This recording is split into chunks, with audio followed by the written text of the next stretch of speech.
Hello friends, we are discussing chemical energetics. So that is energy of chemical and which is related to thermodynamics. Basic terms used in the thermodynamics that we have discussed. Now we will discuss various laws of thermodynamics. So zeroth law of thermodynamics, first law of thermodynamics, second law of thermodynamics and third law of thermodynamics. In the live lecture, all these laws I have discussed in detail. Now in short, I am discussing here all these laws. So first one is the zeroth law of thermodynamics. So zeroth law of thermodynamics is related to three systems and thermal equilibrium. Equilibrium we have discussed in the last video. So if three systems are there, if system A is equilibrium with system B and system B is equilibrium with system C, then system A is equilibrium with system C. So zeroth law of thermodynamics state that if system A is thermally equilibrium with system B and system B is thermally equilibrium with system C, then system A is thermally equilibrium with system C. So this is the zeroth law of thermodynamics. For example, measuring body temperature by using thermometer. So our body is one system and in thermometer two systems. One is the glass of thermometer and mercury. So in measuring body temperature, body is in contact with glass and glass is in contact with mercury. But mercury is showing temperature of body, not the just glass. So all three systems are at equilibrium. So this way body is thermally equilibrium with glass of the thermometer. Glass of the thermometer is thermally equilibrium with mercury inside it, and mercury inside it is showing temperature of body. So this is the zeroth law of thermodynamics. If system A is equilibrium with system B is equilibrium with system C, then A is equilibrium with C. Then first law of thermodynamics. So this first law, already in 5th standard you have studied law of conservation of energy. So that is, energy can neither be created nor be destroyed. It is just converting one form to another form. Mathematically it can be written as delta E is equal to Q plus W, where delta E is change in internal energy. It can be represented by delta U also, and Q is heat absorbed or evolved, and W is the work done. It may be positive, it may be negative, depends on work done on the system or work done by the system.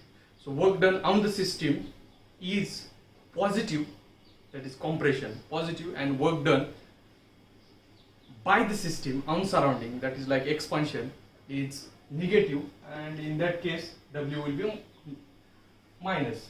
So this is the mathematical equation of first law of thermodynamics, and it is related to energy of universe is constant. And in our philosophical books also there is one thing, God is neither be created nor be destroyed. It is just converting one form to another form. And Einstein was telling, I am not believing in the God, but I believe in the energy which is present in every atom. That means God is energy, which is everywhere. Inside you, energy is there. And that energy, your energy also you can calculate by E is equal to mc square. You just take your mass and multiply it by square of velocity of light in the air medium. So that is 3 into 10 raised to 8 and uska square.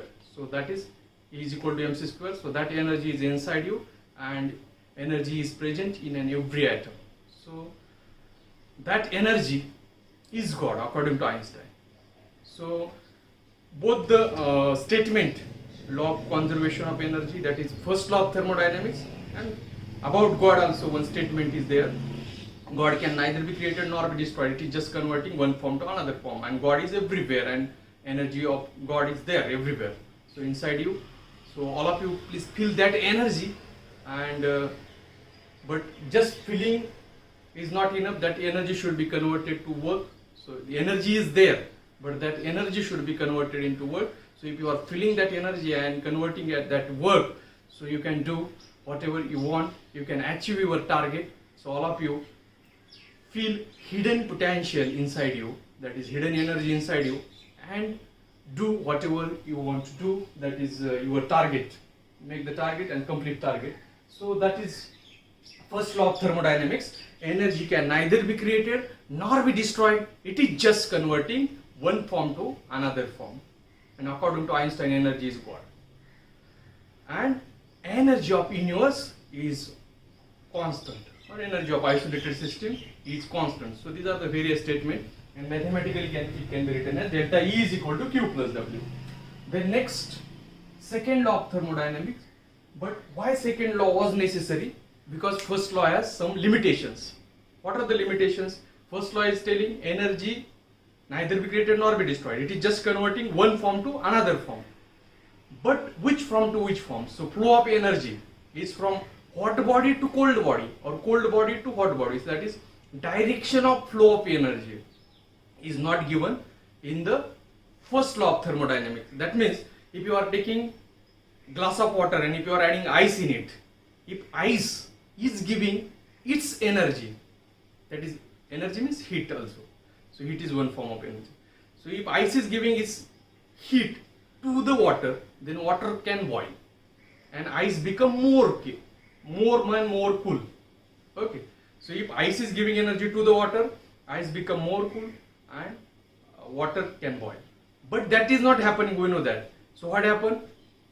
Ice is melting, and that means what? Water is giving energy to the ice. So ice become liquid. So that is happening. That means what? Energy is transferred, or heat is transferred always from hot body to cold body, and not from cold body to hot body. But that explanation is not given in first law of thermodynamics. According to first law, if you are adding ice, water can boil, water can cool. So direction is not given. Flow is from ice to water or water to ice. But we know that in natural processes, flow is from hot system to cold system, and that is second law of thermodynamics. So second law of thermodynamics state that flow of heat energy or flow of energy is always from hot reservoir to cold reservoir, and never from cold reservoir to hot reservoir in natural processes or in irreversible processes. So that is second law of thermodynamics. Flow of heat is always from hot body to cold body, and not from cold body to hot body. And one more term is there in the second law of thermodynamics, that is entropy. And what is entropy? Entropy is delta S is equal to dq upon T. So this one is the entropy term. Entropy is disorder, entropy is probability, entropy is related to unavailable energy. So that is entropy. And in terms of entropy, entropy of universe is always increases. So entropy is disorder, randomness, or unavailability of energy, or probability. And mathematically delta S is equal to dq upon T. So change in heat upon temperature. So that is entropy. And second law of thermodynamics is telling in a reversible process. In reversible process, this delta S is so Q reversible upon T, or you can say the dq here, the delta if you are writing there dq. So dq reversible upon T, this is in reversible process, and in irreversible process delta S is greater than dq irreversible upon T. So therefore you can write second law of thermodynamics this way: delta S mathematically is greater than equal to dq upon T. So this is the greater than if process is irreversible, equal to if process is reversible. Reversible means slow process, irreversible means natural process, fast process. So in irreversible process, natural process, delta S is greater. So that is entropy of universe or entropy for natural processes always increases. That is the second law of thermodynamics. Now next is the third law of thermodynamics.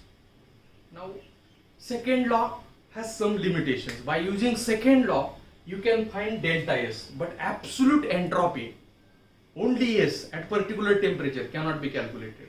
Therefore next law was necessary, and that is third law of thermodynamics. And third law of thermodynamics is for perfectly crystalline substances. We know that entropy is what? Disorder. And disorder or randomness of molecules, it will be decreases with decreasing the temperature. If we are decreasing temperature to 0 Kelvin, that is absolute 0. 0 Kelvin means how much degree Celsius? Minus 273 degrees Celsius. Minus means 0 Kelvin. So if we are decreasing temperature to 0 Kelvin, entropy for perfectly crystalline substance is 0. So this is the third law of thermodynamics, and mathematically we can write limit T tends to 0 Kelvin. This is Kelvin, 0 not degree Celsius, 0 Kelvin dq by T means what? Entropy delta S is equal to 0. So third law of thermodynamics state that for a perfectly crystalline substance, if we are decreasing temperature to 0 Kelvin, entropy of that system is 0. So that is the third law of thermodynamics. Another way you can state that third law of thermodynamics state that for perfectly crystalline substances at 0 Kelvin, entropy is 0.